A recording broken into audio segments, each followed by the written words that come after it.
shots will be on freezing. People were not happy when the State Board of Health rejected a proposal to add post-traumatic stress syndrome to the list of medical problems that can be treated with medical marijuana. Hours of testimony from veterans and sexual assault survivors could not change the board's mind. 7 News reporter Lindsay Watts was in today's hearing. And Lindsay, the board says there needs to be more research here. And as you saw, Eric and Ann, that argument was not good enough for the people who stormed out of the Department of Health today, some of them yelling at the board. People who suffer from PTSD can, of course, go to a recreational marijuana shop and buy it there. The issue today, should they be able to consult with a doctor about treatment instead of just a bud tender? Will be on freezing.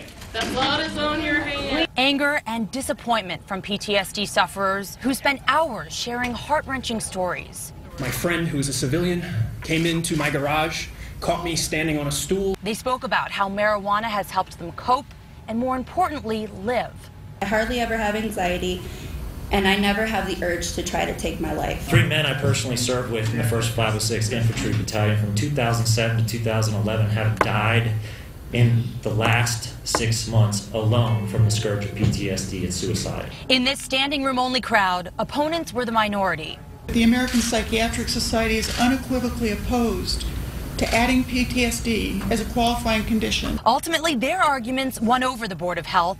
Lack of research on marijuana and PTSD, as well as evidence that pot can make mental illness worse. The science we have as experts, as psychiatrists, overwhelmingly demonstrates more harm than good. While our state's chief medical officer wanted a yes vote from the board, and I'm certainly disappointed by the decision. Dr. Larry Walk says he understands the decision.